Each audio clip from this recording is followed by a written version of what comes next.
Hello everyone.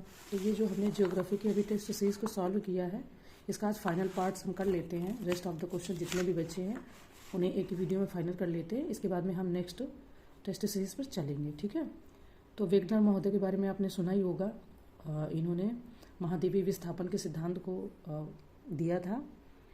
इन्होंने 1912 में ही यह प्रस्तावित किया था, महाद्वीपीय विस्थापन सिद्धांत।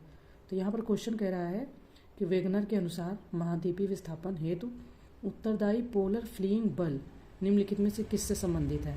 ऑप्शन ए गुरुत्वाकर्षण, ऑप्शन बी ज्वारीय बल, ऑप्शन सी पृथ्वी का परिक्रमण, या ऑप्शन डी पृथ्वी का घूर्णन, ठीक है। तो इन्होंने पोलर फ्लीइंग बल पृथ्वी के घूर्णन से संबंधित ये बताया था। ओके, चलिए नेक्स्ट क्वेश्चन देखते हैं। देखिए, ज्योग्राफी में आप प्लेटों के बारे में सुनते हैं, 7 बड़ी प्लेट या छोटी प्लेट ऐसे करके, है ना। तो ये उसी के बारे में पूछ रहे हैं कि निम्नलिखित में से कौन एक लघु प्लेट है। प्रशांत महासागरीय प्लेट, नजिका प्लेट, यूरेशियाई प्लेट या अंटार्कटिक प्लेट, ठीक है। तो जिसने भी थोड़ा बहुत पढ़ा है, अगर आपने पढ़ा है तो उसे आप रिवीजन भी करते जाइएगा, तो आपको तुरंत ही पता चल गया होगा कि यहाँ पर जो आपकी नजिका प्लेट है ये लघु प्लेट है, यानी कि छोटी प्लेट है। ओके, देखिए इसके पहले भी जो हमने क्वेश्चन सॉल्व किए थे तो वहाँ पर भी ऐसे क्वेश्चन आया था कि भूकंप के अधिकेंद्र से संबंधित निम्नलिखित कथनों में कौन सा से सही है। यह वह स्थान है जहाँ से भूकंपीय ऊर्जा निकलती है। यही वह सबसे पहले भूकंपीय तरंगों को महसूस किया जाता है। तो option first, option second, first या सेकेंड, या ना तो फर्स्ट और ना ही सेकेंड। तो यहाँ पर ऑप्शन बी आपका सही है, यानी कि सेकेंड ऑप्शन सही है। वह स्थान जहाँ से भूकंपीय ऊर्जा निकलती है उसे उद्गम केंद्र या फोकस कहते हैं, ठीक है। हाइपोसेंटर कहते हैं, ना कि अधिकेंद्र। यहाँ पर जो इन्होंने बोला ना कि ऊर्जा निकलती है, तो इसीलिए ये गलत हो जाएगा, ठीक है। पृथ्वी के परपटी में सर्वाधिक मात्रा में पाया जाने वाला तत्व है ऑक्सीजन, सिलिकॉन, एल्यूमिनियम या लोहा। परपटी के बारे में बात कर रहे हैं, ठीक है, पृथ्वी की भूपरपटी, उसके बारे में। तो पृथ्वी की भूपरपटी के प्रमुख तत्व हैं ऑक्सीजन 46.6%, सिलिकॉन 27.72%, एल्युमिनियम 8.13%, लोहा यानी आयरन 5%, ठीक है। कैल्शियम 3.63%, सोडियम 2.83% और पोटेशियम 2.59%। तो ऐसे ही आपको पता चल गया कि ऑक्सीजन की मात्रा सबसे ज़्यादा रहती है, ठीक है, 46.60%, ठीक है। चलिए नेक्स्ट क्वेश्चन देखते हैं कि निम्नलिखित महाद्वीपों में कौन सा एक क्षेत्रफल के अनुसार अंतिम स्थान पर है। एशिया, यूरोप, उत्तरी अमेरिका, अफ्रीका, ठीक है। तो अफ्रीका आपको पता ही है कि सबसे बड़ा है, और इन्होंने पूछा कि अंतिम स्थान पर। हर किसी को पता है कि अफ्रीका सबसे बड़ा है, एशिया भी बड़ा है, उत्तरी अमेरिका यूरोप की अपेक्षा बड़ा है, तो यूरोप ही आपका ऑप्शन हो जाएगा, ठीक है। थोड़ा सा गेस अपने सेंस से उस तरीके से। भूसन्नतियों को पर्वतों का पालना, क्रैडल ऑफ माउंटेन किसने कहा है। डेविस, हैरी हेस, पेंक या कोबर, ठीक है। तो ये भूसन्नतियों का मतलब है क्रैडल ऑफ माउंटेन। तो आपका यहाँ पर कोबर महोदय के अनुसार क्रैडल ऑफ माउंटेन भूसन्नतियों को कहा है, ठीक है। तो नेक्स्ट क्वेश्चन हमारा कह रहा है कि एक अभिकथन दिया है और उसका कारण दिया है, ठीक है। समताप मंडल की परिस्थितियाँ हवाई जहाज उड़ाने के लिए आदर्श होती हैं। कारण कह रहा है कि संताप मंडल बादलों एवं मौसम संबंधी घटनाओं से लगभग मुक्त होता है, ठीक है। तो अब हमें यहाँ पर दोनों के बारे में अगर सही से पता है तो हम आंसर इजीली निकाल ले जाएंगे, ठीक है। तो कथन और कारण दोनों ही सही हैं, और कथन कारण की सही व्याख्या करता है, ठीक है। चलिए नेक्स्ट क्वेश्चन देखते हैं। नेक्स्ट क्वेश्चन हमारा कह रहा है कि निम्नलिखित में से कौन सा एक जनसंख्या वितरण को प्रभावित करने वाला प्रमुख कारक है। ऑप्शन ए जलवायु, ऑप्शन बी नगरीकरण, ऑप्शन सी औद्योगिकरण, या ऑप्शन डी उपरोक्त सभी। तो आपको ऐसे ही थोड़ा सा आइडिया लग रहा होगा कि जनसंख्या वितरण को प्रभावित करने वाला प्रमुख कारण, ठीक है। वैसे तो क्लोज हैं, आपको इन तीनों में से ही लग रहा होगा कि जलवायु भी है जो प्रभावित करती है, औद्योगिकरण भी प्रभावित करता है, नगरीकरण भी प्रभावित करता है ना। लेकिन जो क्लोज है, जो सबसे अप्रोप्रिएट है, हमें उसको बताना है। तो यहाँ पर डी हो जाएगा कि यानी सभी। निम्न में से कौन सा एक रैंप घाटी का उदाहरण है। ऑप्शन ए असोम की ब्रह्मपुत्र घाटी या आसाम की, बी एशिया का मृत सागर, ऑप्शन सी लाल सागर, या ऑप्शन डी इनमें से कोई नहीं, ठीक है। तो रैंप घाटी, रैंप घाटी का निर्माण तब होता है जब दो भ्रंश रेखाओं के बीच का स्तंभ यथास्थित ही रहे, परंतु उसमें कोई परिवर्तन ना हो। तो ये आपकी आसाम की ब्रह्मपुत्र घाटी है। ठीक है। सूर्य का बाह्यतम भाग जो केवल सूर्य ग्रहण के समय दिखाई देता है कहलाता है। ऑप्शन ए प्रकाश मंडल, ऑप्शन बी कोरोना, ये सूर्य के आसपास वाला कोरोना है, ऑप्शन सी सौर ज्वाला, या ऑप्शन डी सौर कलंक। ठीक है। तो यहाँ पर जो बाह्यतम भाग होता है सूर्य ग्रहण का दिखाई देता है वो कोरोना होता है, जो ऐसे रिंग छल्ले के तरीके से बन जाता है। ठीक है, जो सूर्य ग्रहण के समय दिखाई देता है। नेक्स्ट, निम्नलिखित ग्रहों में से किस एक पर प्रेशर कुकर की दशा उत्पन्न होती है? बृहस्पति, बुध, शुक्र या शनि। ठीक है। तो यहाँ पर प्रेशर कुकर की जो दशा उत्पन्न होती है उसके लिए आपका ऑप्शन सी है। चलिए नेक्स्ट क्वेश्चन हमारा क्या कह रहा है कि ये प्रसिद्ध उपनाम है और ये देश, राज्य या स्थान है। ठीक है, इसमें से कोई देश भी हो सकता है, उस देश का राज्य भी हो सकता है। तो यहाँ पूछ रहे हैं हमें सूची फर्स्ट को सेकंड से मिलान करना है। ठीक, यूरोप की तेल राजधानी, जो यूरोप है वहाँ की तेल राजधानी, ब्लू ग्रास स्टेट, मोतियों का द्वीप, नहरों का शहर। ठीक है। देखिए यहाँ पर जो आपकी यूरोप की तेल राजधानी है वो आपकी एबरडीन है। ठीक,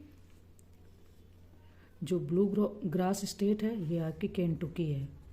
इसके बाद में जो आपका मोतियों का द्वीप है वो बहरीन है, और नहरों का शहर वेनिस है। तो इस तरीके से आप ऑप्शन बी को सिलेक्ट कर सकते हैं, यही इसका सही आंसर है। सुपर मून वह स्थिति है जब चंद्रमा पृथ्वी के, ऑप्शन ए सर्वाधिक निकट होता है, ऑप्शन बी सर्वाधिक दूर होता है, ऑप्शन सी जब एक कैलेंडर माह में 2 पूर्णिमा हो, या ऑप्शन डी लगातार 4 पूर्ण चंद्र ग्रहण हो। ठीक, सुपर मून के बारे में तो सुन ही रखा होगा। तो सुपर मून वह स्थिति होती है जब चंद्रमा पृथ्वी के सर्वाधिक निकट होता है। ठीक है। चलिए नेक्स्ट क्वेश्चन देखते हैं। नेक्स्ट क्वेश्चन हमारा कह रहा है कि निम्नलिखित में से किस स्थान पर ग्रीनविच रेखा एवं विषुवत रेखा आपस में मिलती हैं? ठीक है। ऑप्शन ए गिनी की खाड़ी में, ऑप्शन बी भूमध्य सागर में, ऑप्शन सी अरब सागर में, या ऑप्शन डी लाल सागर में। तो आपको पता है कि जैसे हमारी ये पृथ्वी गोल है तो इस पर ऐसे करके और ऐसे करके जो रेखाएं रहती हैं उसके बीचों बीच से जो ग्रीनविच रेखा और विषुवत रेखा है, जो 3 रेखा हैं, मकर रेखा, विषुवत रेखा, है ना, तो ये उसके बारे में पूछ रहे हैं कि वो कहाँ पर आकर मिलती हैं।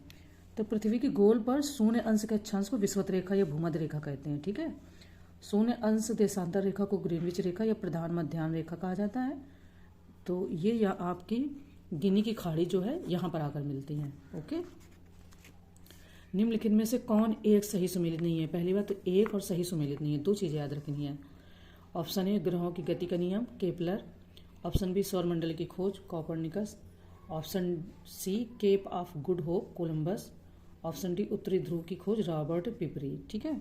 तो यहाँ पर एक ऑप्शन गलत है, वो आपका ऑप्शन सी है। क्यों? क्योंकि केप ऑफ गुड होप जो है इसको वास्को डी गामा ने खोज की थी इसकी। ठीक है, तो इसलिए ये गलत हो जाएगा। चलिए नेक्स्ट क्वेश्चन, पवन द्वारा उड़ाकर लाई गई मिट्टी एवं बालू तथा रेत आदि के जमाव से निर्माण होता है। ऑप्शन ए हिमानी मैदान का, ऑप्शन बी कार्स्ट मैदान का, ऑप्शन सी लोयस मैदान का, या ऑप्शन डी संप्राय मैदान का। ठीक है। तो पवन द्वारा जो हिमानी और ये उड़ाई जाती हैं इसमें लोयस मैदान का निर्माण होता है। ओके। चलिए नेक्स्ट क्वेश्चन देखते हैं। यूरोप महाद्वीप में स्थित किस देश को जलवायु एवं भूमि की दृष्टि से लघु यूरोप कहा जाता है? Germany, France, Poland, Spain. अब जिसने भी टेस्ट सीरीज अटेंड की होंगी सही से उसे ये ऑप्शन याद आ गया होगा इस सवाल का जवाब, क्योंकि ये क्वेश्चन पहले भी दूसरी टेस्ट सीरीज में मैंने सॉल्व कराया, मेरे को याद है। ठीक है। तो ये आपका फ्रांस, जलवायु एवं भूमि की दृष्टि से फ्रांस को लघु यूरोप कहते हैं। निम्न में से कौन भूमध्य रेखा पर अवस्थित नहीं है? कांगो गणराज्य, युगांडा, सोमालिया, इथोपिया। इसको भी मैंने आप बताया है भूमध्य रेखा पर कितने देश स्थित हैं, उसकी मैंने शॉर्ट ट्रिक भी बताई है, और आपने अगर फॉलो की होगी तो आपको याद आ गया होगा। इथोपिया जो है वो आपका भूमध्य रेखा पर अवस्थित नहीं है। नेक्स्ट क्वेश्चन देखते हैं, निम्नलिखित में से कौन सी गर्म जलधारा है? तो यहाँ पर कनारी धारा, बेंगुएला की धारा, फ्लोरिडा धारा, फॉकलैंड की धारा। ये क्वेश्चन भी रिपीटेड है, 3 से 4 बार आया है। तो ये आपकी गर्म जलधारा है जो है फ्लोरिडा की धारा। और इसके बाद में जो मैं PDF सेंड करती हूँ उसमें वो लोग दे भी देते हैं और बहुत सारी चीज़ों को अच्छे से। ठीक है, तो आप वहाँ से नोट डाउन कर सकते हैं। प्रवास का गुरुत्व मॉडल ग्रेविटी मॉडल किसने प्रतिपादित किया था? ग्रिफिथ, टेलर, रॉयली, रेवेंस्टीन या माइकल टोडारो। ठीक है, तो ये प्रवास से संबंधित है, तो इसको रॉयली ने प्रतिपादित किया था। ओके, चलिए नेक्स्ट क्वेश्चन हमारा कह रहा है कि निम्नलिखित युग्मों में कौन सा सही सुमेलित नहीं है? प्रचलित पवन है और ये देश है। ब्रिक फील्डर, ऑस्ट्रेलिया, बोरा, इटली, मिस्ट्रॉल, रूस, लेवांटर, स्पेन। तो इसमें से कोई एक सही सुमेलित नहीं है। तो ये आपको आइडिया मिल गया कि जो मिस्ट्रॉल है आपकी, मिस्ट्रॉल एक ठंडी हाड़ कपाने देने वाली ध्रुवीय पवन है जो स्पेन व फ्रांस को प्रभावित करती है, ये ना कि रूस को। ठीक है, नेक्स्ट क्वेश्चन, सूची फर्स्ट को सेकंड से मिलान करना है तथा सही उत्तर चुनना है। ये उपनाम है और ये स्थान है। अभी देखिए आपको थोड़ा सा आइडिया हो ही गया होगा। मोतियों का द्वीप, एंटिलीज का मोती, एम्पायर सिटी, नदियों का देश। ठीक है, तो एक या दो ऑप्शन तो आपको वहीं से मिल रहे होंगे। अभी इसके पहले ही क्वेश्चन आपने देखा है, तो यहाँ पर आपका जो मोतियों का द्वीप है ये आपका आ जाएगा बहरीन में। ठीक है, एंटिलीज का मोती ये आपका क्यूबा पहुँच जाएगा। ठीक, एम्पायर सिटी न्यूयॉर्क और नदियों का देश बांग्लादेश। ठीक है, तो इस तरीके से आपका सी ऑप्शन सही हो जाएगा। ओके, चलिए नेक्स्ट क्वेश्चन देखते हैं। निम्नलिखित में से कौन ताप व्युत्क्रम में योगदान नहीं देता? हिमाच्छादित सतह, दीर्घ ठंडी रात, शांत वायु, मेघाच्छादित आकाश। कभी कभी टंग ट्विस्टर टाइप से लगने लगता है। तो ये भी ज्योग्राफी का है जो ताप व्युत्क्रम में योगदान नहीं देता है। एक सेकंड, मैं आपको इसका वो भी वर्जन दिखाती हूँ। ये कह रहे हैं कि which of the following does not contribute to temperature inversion. ठीक है, मतलब अपना योगदान नहीं देता है उस तरीके से। देखिए, जो दीर्घ ठंडी रातें होती हैं तो ताप व्युत्क्रम हेतु गर्म हवा को ऊपर पाया जाना आवश्यक है। तो अतः हिमाच्छादन से अल्बीडो होता है, मेघाच्छादन से उष्मा बाहर नहीं जा पाती। शांत वायु की स्थिति में उसका उष्मा का विकेंद्रीकरण नहीं होता। अतः इन तीनों अवस्थाओं में ताप व्युत्क्रमणता की स्थिति बनती है, जबकि दीर्घ ठंडी रातें उष्मा का मुक्त विसर्जन करके ताप विलोमता को नष्ट करती हैं। ठीक है, तो उस हिसाब से दीर्घ ठंडी रातें इसका ऑप्शन हो जाएंगी। अपने परिक्रमा पथ में पृथ्वी लगभग किस माध्य वेग से सूर्य का एक चक्कर लगाती है? मतलब उसकी क्या वो रहती है? तो अपने परिक्रमा पथ में पृथ्वी लगभग 30 किलोमीटर है ना, उसकी स्पीड पूछ रहे हैं। 30 किलोमीटर की रेंज से चक्कर लगाती है। चलिए नेक्स्ट क्वेश्चन। नीचे कथन एक दिया गया और कारण भी दिया गया है। भूमध्य रेखा से ध्रुवों की ओर सामान्य रूप में लवणता की मात्रा में कमी आती है। भूमध्य रेखा पर उच्चतम लवणता पाई जाती है। तो नीचे दो कथन दिए गए हैं। तो यहाँ पर आपका कथन ये तो सही है, परंतु जो उसका कारण है वो गलत है।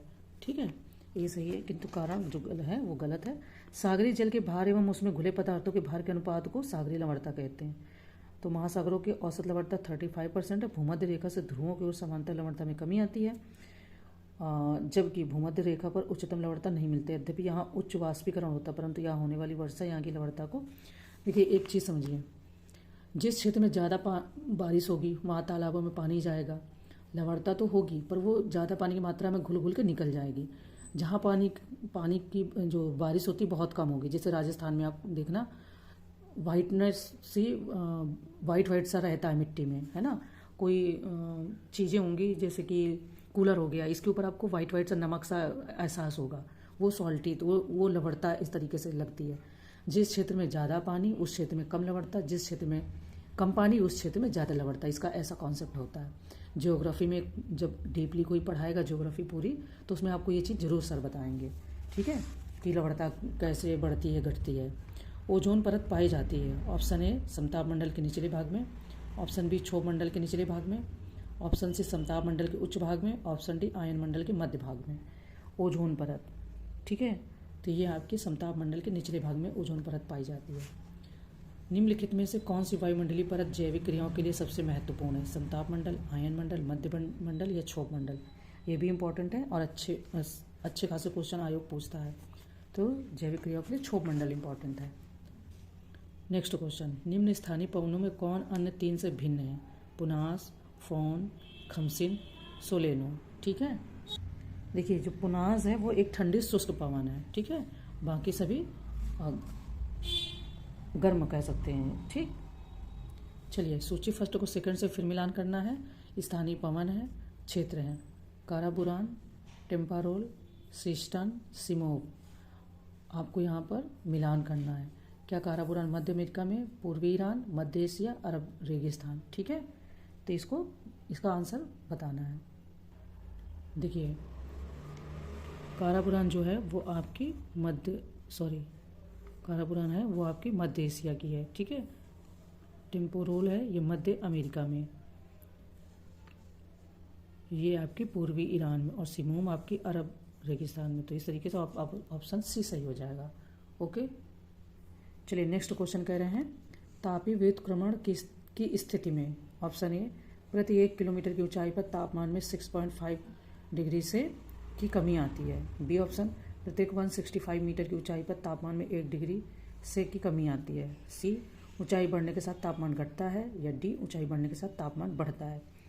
तो इसको आपने पढ़ा होगा, व्युत्क्रमण का क्वेश्चन है। तो ऊंचाई बढ़ने के साथ तापमान बढ़ता है।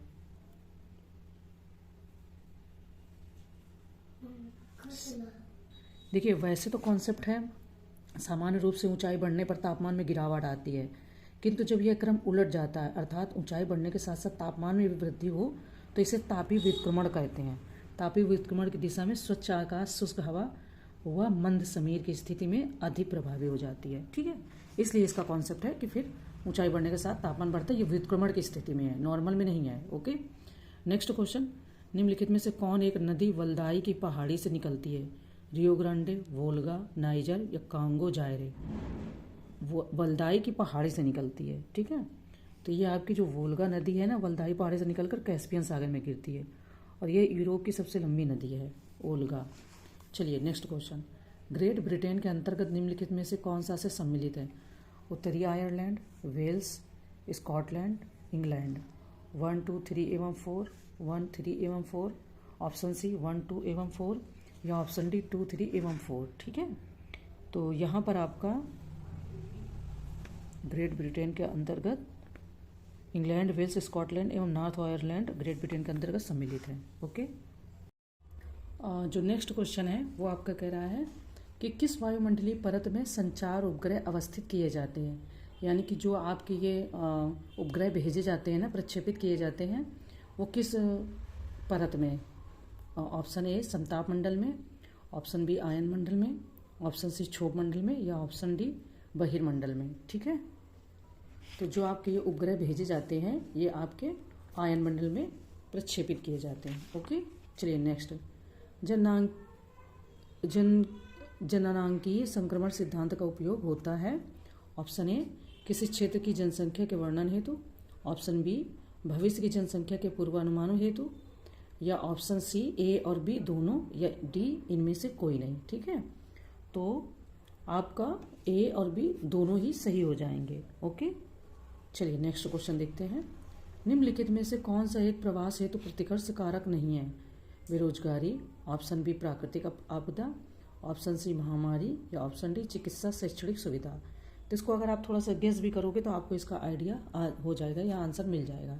ठीक है, यानी कि ऑप्शन डी चिकित्सा शैक्षणिक सुविधा। चलिए नेक्स्ट क्वेश्चन देखते हैं, निम्नलिखित में से कौन सा एक जनसंख्या वितरण को प्रभावित करने वाला भौगोलिक कारक नहीं है? नगरीकरण, ऑप्शन बी भू आकृति, ऑप्शन सी जलवायु या ऑप्शन डी मृदा। यह आपकी ज्योग्राफी से रिलेटेड क्वेश्चन है।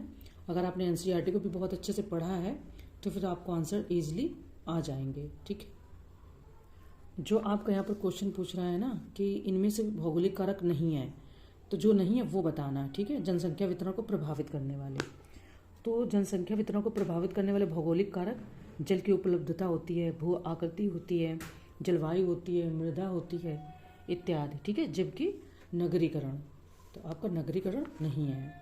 संयुक्त राज्य अमेरिका तथा कनाडा की अधिकांश जनसंख्या निवास करती है 100 डिग्री पश्चिमी देशांतर के पश्चिम में, 100 डिग्री पूर्वी देशांतर के पूर्व में, 100 डिग्री पश्चिमी देशांतर के पूर्व में या 100 डिग्री पूर्वी देशांतर के पश्चिम में।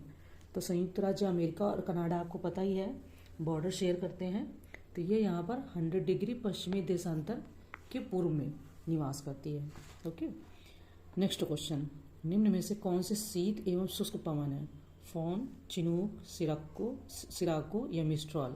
अभी पवनों के बारे में हमने कुछ देखा ही था, 1 या 2 क्वेश्चन। तो ये मिस्ट्रॉल जो आपकी है, ये फ्रांस में बहने वाली स्थानीय पवन शीत एवं शुष्क है, ठीक है।